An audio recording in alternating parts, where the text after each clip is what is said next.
আসসালামু আলাইকুম। সংবাদে আপনাদের সবাইকে স্বাগতম জানাচ্ছি আমি নুসরাত। শুরুতেই সংবাদ শিরোনাম। যুক্তরাষ্ট্র ও ইসরায়েলে আরও ধ্বংসাত্মক হামলার হুঁশিয়ারি ইরানের। যুক্তরাষ্ট্রের বিরুদ্ধে ইরানের পাশে দাঁড়ানোর ঘোষণা চেচেন যোদ্ধাদের। কারা তারা? গোপন অস্ত্রভাণ্ডার এখনও অক্ষত, ট্রাম্পের বক্তব্যের জবাবে ইরান। ইরান যুদ্ধ থামাতে মধ্যস্থতাকারীর ভূমিকায় কতটা সফল হবে চীন? দর্শক, এতক্ষণ শুনছিলেন সংবাদ শিরোনাম। এখন বিস্তারিত। আপনি যদি ইসরায়েলের ধ্বংস চেয়ে থাকেন তাহলে চ্যানেলটি সাবস্ক্রাইব করে দিবেন এবং ভিডিওতে লাইক করে আপনার মূল্যবান মতামত কমেন্টে লিখে জানিয়ে দিবেন। এখন বিস্তারিত। ইরান তাদের সামরিক হামলা আরও জোরদার করার হুঁশিয়ারি দিয়েছে। দেশটির সশস্ত্র বাহিনীর মুখপাত্র জানিয়েছেন, যুক্তরাষ্ট্র ও ইসরায়েল স্থায়ী অনুশোচনা ও আত্মসমর্পণে বাধ্য না হওয়া পর্যন্ত আঞ্চলিক হামলা চালিয়ে যাবে তেহরান। বৃহস্পতিবার ২ এপ্রিল তিনি বলেন, ভবিষ্যতে আরও বিধ্বংসী, ব্যাপক ও শক্তিশালী হামলার প্রস্তুতি রয়েছে ইরানের। এর আগে সাবেক মার্কিন প্রেসিডেন্ট ডোনাল্ড ট্রাম্প দাবি করেছিলেন, চলমান সংঘাতে ইরান দুর্বল হয়ে পড়েছে। তবে এর জবাবে ইরানের সামরিক মুখপাত্র ইব্রাহিম জোলফাকারি বলেন, ইরানের সামরিক সক্ষমতা সম্পর্কে যুক্তরাষ্ট্র ও ইসরায়েলের মূল্যায়ন অসম্পূর্ণ। তিনি আরও জানান, প্রতিপক্ষের বিরুদ্ধে ইরান তাদের সামরিক অভিযান আরও বাড়াবে। ২৮ ফেব্রুয়ারি থেকে তেহরানে আগ্রাসন চালিয়েছে যুক্তরাষ্ট্র ও ইসরায়েল। এতে ইরানের সর্বোচ্চ ধর্মীয় নেতা আয়াতুল্লাহ আলী খামেনি সহ বহু লোক নিহত হয়েছেন।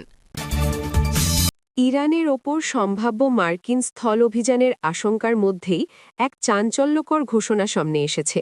রাশিয়ার চেচেন প্রজাতন্ত্রের আধা সামরিক বাহিনী, যারা কাদিরভৎসি নামে পরিচিত, জানিয়েছে যে তারা মার্কিন আগ্রাসন মোকাবিলায় ইরানের সশস্ত্র বাহিনীকে সরাসরি সহায়তা করতে প্রস্তুত। খবর এনডিটিভির। কারাই চেচেন যোদ্ধা? চেচেন যোদ্ধারা রাশিয়ার উত্তর ককেশাস অঞ্চলের একটি শক্তিশালী আধা সামরিক বাহিনী। রুশ প্রেসিডেন্ট ভ্লাদিমির পুতিনের অত্যন্ত ঘনিষ্ঠ ও অনুগত নেতা রমজান কাদিরভের নেতৃত্বে তারা পরিচালিত হয়। তারা মূলত গেরিলা যুদ্ধ এবং সন্ত্রাস দমন অভিযানে পারদর্শী। এর আগে ইউক্রেন যুদ্ধসহ বিভিন্ন আন্তর্জাতিক সংঘাতে তারা রাশিয়ার পক্ষে অংশ নিয়েছে। প্রেস টিভির রিপোর্ট অনুযায়ী চেচেন যোদ্ধারা এই লড়াইকে একটি ধর্মীয় যুদ্ধ বা জিহাদ হিসেবে দেখছেন। তাদের মতে এটি ইসলামী বিশ্বের ওপর পশ্চিমা আগ্রাসনের বিরুদ্ধে একটি নৈতিক লড়াই। ইরানের সশস্ত্র বাহিনীর খাতাম আল আনবিয়া সদর দপ্তরের মুখপাত্র ইব্রাহিম জোলফাগারি রাষ্ট্রীয় গণমাধ্যমে মার্কিন হুমকিকে উড়িয়ে দিয়ে বলেছেন, যদি কোনো বিদেশি শক্তি ইরানের মাটিতে পা রাখার দুঃসাহস দেখায় তবে আমাদের বাহিনী তাদের পাক কেটে দেবে। তিনি আরও দাবি করেন যে মার্কিন হামলায় ইরানের তেমন কোনো ক্ষতি হয়নি এবং তাদের গুরুত্বপূর্ণ সামরিক স্থাপনাগুলো এখনও অক্ষত ও গোপন রয়েছে। উল্লেখ্য, ২৮ ফেব্রুয়ারি থেকে আমেরিকা ও ইসরায়েল ইরানের বিরুদ্ধে অপারেশন এপিক ফিউরি এবং অপারেশন রাইজিং লায়ন শুরু করেছে। মার্কিন প্রেসিডেন্ট ডোনাল্ড ট্রাম্প সম্প্রতি ইরানে স্থল সৈন্য পাঠানোর ইঙ্গিত দিয়েছেন, যা এই অঞ্চলের উত্তেজনাকে চরম পর্যায়ে নিয়ে গেছে। এই পরিস্থিতিতেই চেচেন নেতা রমজান কাদিরভ পন্থী বাহিনী ইরানের হয়ে লড়াই করার আগ্রহ প্রকাশ করেছে। যুক্তরাষ্ট্রের প্রেসিডেন্ট ডোনাল্ড ট্রাম্পের সাম্প্রতিক বক্তব্যের জবাবে ইরান দাবি করেছে তাদের গোপন অস্ত্র ও গোলাবারুদের মজুত এখনও অক্ষত রয়েছে। বৃহস্পতিবার ২ এপ্রিল ইরানের সামরিক বাহিনীর খাতাম আল আনবিয়া কেন্দ্রীয় সদর দপ্তরের মুখপাত্র লেফটেন্যান্ট কর্নেল ইব্রাহিম জোলফাগারি এ দাবি করেন। তিনি বলেন, আপনারা যেসব স্থানে হামলা করেছেন বলে মনে করছেন সেগুলো তেমন গুরুত্বপূর্ণ নয়। আমাদের কৌশলগত সামরিক উৎপাদন এমন সব স্থানে হয় যেগুলোর বিষয়ে আপনাদের কোনো ধারণা নেই এবং কখনোই পৌঁছাতে পারবেন না।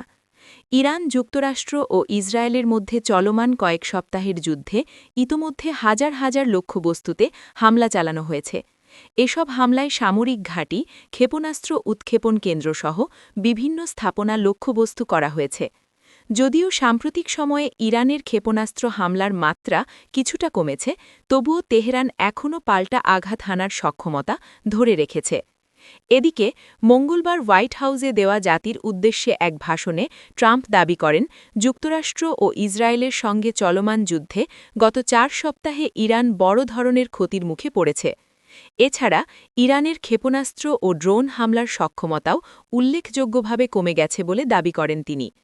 ট্রাম্প আরও বলেন, যুক্তরাষ্ট্র এখন মধ্যপ্রাচ্যের জ্বালানির ওপর নির্ভরশীল নয়, তবে মিত্রদের সহায়তার জন্য অঞ্চলটিতে অবস্থান করছে। তিনি সৌদি আরব, কাতার, সংযুক্ত আরব আমিরাত, কুয়েত ও বাহরাইন সহ আঞ্চলিক মিত্রদের ধন্যবাদ জানান এবং বলেন, আমরা তাদের কোনোভাবেই ক্ষতিগ্রস্ত হতে দেব না। ভাষণে ট্রাম্প পুনরায় জোর দিয়ে বলেন, ইরানকে কখনোই পারমাণবিক অস্ত্র অর্জন করতে দেওয়া হবে না।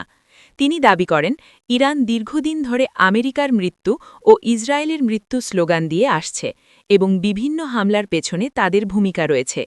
ট্রাম্প আরও উল্লেখ করেন, তার প্রশাসন আগেই সাবেক প্রেসিডেন্ট বারাক ওবামার করা পারমাণবিক চুক্তি বাতিল করেছে এবং 2020 সালে ইরানের কুদস ফোর্সের জেনারেল কাসেম সোলাইমানিকে হত্যার নির্দেশ দিয়েছিল। ট্রাম্প দাবি করেন, চলমান সামরিক অভিযানের মূল লক্ষ্য প্রায় অর্জিত এবং যুদ্ধ শেষের পথে। তবে প্রয়োজন হলে আরও কঠোর হামলা চালানোর হুঁশিয়ারিও দেন তিনি। অন্যদিকে ইরান স্পষ্টভাবে জানিয়ে দিয়েছে, যুক্তরাষ্ট্র ও ইসরায়েলের হামলার জবাবে তারা আরও বড় ও ধ্বংসাত্মক পাল্টা আঘাত হানবে। বৃহস্পতিবার রাষ্ট্রীয় টেলিভিশনে প্রচারিত এক বিবৃতিতে ইরানের সামরিক অপারেশনাল কমান্ড খাতাম আল আনবিয়া জানায়, সর্বশক্তিমান আল্লাহর উপর ভরসা রেখে এই যুদ্ধ চলবে, আপনাদের অপমান, পরাজয়, স্থায়ী অনুতাপ ও আত্মসমর্পণ না হওয়া পর্যন্ত। বিবৃতিতে আরও বলা হয়, আরও কঠোর, বিস্তৃত এবং ধ্বংসাত্মক পদক্ষেপের জন্য প্রস্তুত থাকুন। মধ্যপ্রাচ্যের যুদ্ধ দ্বিতীয় মাসে গড়ানোর সঙ্গে সঙ্গে বিশ্বের জ্বালানি সরবরাহ ব্যবস্থা প্রায় স্থবির হয়ে পড়েছে এবং তেলের দাম আকাশচুম্বী হয়ে গেছে। এমন পরিস্থিতিতে চীন এখন পিস মেকার বা শান্তি প্রতিষ্ঠার মধ্যস্থতাকারী হিসেবে ভূমিকা রাখার চেষ্টা চালাচ্ছে। যুক্তরাষ্ট্রের প্রেসিডেন্ট ডোনাল্ড ট্রাম্প জানিয়েছেন, ইরানে মার্কিন সামরিক অভিযান আর 2 থেকে 3 সপ্তাহের মধ্যে শেষ হতে পারে। কিন্তু এই যুদ্ধ ঠিক কিভাবে শেষ হবে বা এর পরের পরিস্থিতি কী দাঁড়াবে সে বিষয়ে এখনও কোনো স্পষ্ট ধারণা পাওয়া যায়নি। ইরানের বিরুদ্ধে যুক্তরাষ্ট্র ও ইসরায়েলের এই যুদ্ধে পাকিস্তানও মধ্যস্থতাকারী হিসেবে আবির্ভূত হয়েছে এবং চীন এক্ষেত্রে অপ্রত্যাশিতভাবে তাদের সঙ্গে যোগ দিয়েছে। এই যুদ্ধের অবসানে বেইজিং ও ইসলামাবাদের কর্মকর্তারা একটি 5 দফা পরিকল্পনা তুলে ধরেছেন, যেটির মূল লক্ষ্য হল যুদ্ধবিরতি কার্যকর করা এবং অত্যন্ত গুরুত্বপূর্ণ হরমুজ প্রণালী সবার জন্য আবারও খুলে দেওয়া। অতীতে পাকিস্তান যুক্তরাষ্ট্রের মিত্র ছিল এবং এই যুদ্ধে মধ্যস্থতার ভূমিকা পালনের জন্য তারা ট্রাম্পের সম্মতি আদায় করতে পেরেছে বলে মনে হচ্ছে। তবে ওয়াশিংটনের প্রতিদ্বন্দ্বী হিসেবে এই মধ্যস্থতার ময়দানে নেমেছে বেইজিং। বিশেষ করে আগামী মাসে চীনের প্রেসিডেন্ট শি জিনপিং এবং ডোনাল্ড ট্রাম্পের মধ্যে একটি অত্যন্ত গুরুত্বপূর্ণ বাণিজ্য বৈঠকের ঠিক আগেই চীনের এই পদক্ষেপ দেখা যাচ্ছে। লানঝৌ বিশ্ববিদ্যালয়ের আফগানিস্তান স্টাডিজ সেন্টারের পরিচালক এবং মধ্যপ্রাচ্য বিশেষজ্ঞ ঝু ইয়ং বিয়াও বলেন, এই বিষয়ে চীনের সমর্থন অত্যন্ত গুরুত্বপূর্ণ। তিনি আরও বলেন, নৈতিকভাবে, রাজনৈতিকভাবে এবং কূটনৈতিকভাবে সব দিক থেকেই চীন পূর্ণ সমর্থন দিচ্ছে এই আশায় যে পাকিস্তান এই সংকটে আরও জোরালো ভূমিকা পালন করতে পারবে। বেইজিংয়ের জন্য এটি একটি বড় পরিবর্তন, কারণ এই যুদ্ধ নিয়ে এখন পর্যন্ত আনুষ্ঠানিক প্রতিক্রিয়ার ক্ষেত্রে তারা বেশ নিশ্চুপ ছিল। তাহলে প্রশ্ন হল, চীন কেন এখন এই মধ্যস্থতা প্রক্রিয়ায় যুক্ত হচ্ছে? পাকিস্তানের পররাষ্ট্রমন্ত্রী বেইজিং সফর করার পর এই শান্তি পরিকল্পনার খসড়া তৈরি করা হয়। সেখানে তিনি এই যুদ্ধ অবসানের আলোচনায় চীনের সমর্থন চেয়েছিলেন। পাকিস্তানের পররাষ্ট্রমন্ত্রীর এই প্রচেষ্টা সফল হয়েছে বলেই মনে হচ্ছে। চীনের পররাষ্ট্র মন্ত্রণালয় জানিয়েছে, 2 দেশই শান্তি প্রতিষ্ঠার লক্ষ্যে নতুন করে প্রচেষ্টা চালাচ্ছে। একটি যৌথ বিবৃতিতে তারা একমত হয়েছে, এই যুদ্ধ অবসানের একমাত্র কার্যকর পথ হল সংলাপ এবং কূটনীতি। একই সঙ্গে বিবৃতিতে অবরুদ্ধ হরমুজ প্রণালীসহ অন্যান্য সমুদ্রপথগুলো সুরক্ষার জন্য আহ্বান জানানো হয়েছে। তবে এটা শুধু তেলের বিষয় নয়, যদিও এটাও উদ্বেগের বিষয়। বিশ্বের সবচেয়ে বড় ক্রুড অয়েল বা অপরিশোধিত তেল আমদানিকারক দেশ হিসেবে চীনের কাছে আগামী কয়েক মাস চলার মতো জ্বালানির পর্যাপ্ত মজুদ রয়েছে। বেইজিং সম্ভবত শান্তি প্রতিষ্ঠাতার ভূমিকা নেওয়ার সিদ্ধান্ত নিয়েছে এই কারণে যে ইরানের এই যুদ্ধ শি জিনপিংয়ের পছন্দের একটি বিষয়কে বিপন্ন করে তুলেছে, আর সেটা হলো স্থিতিশীলতা।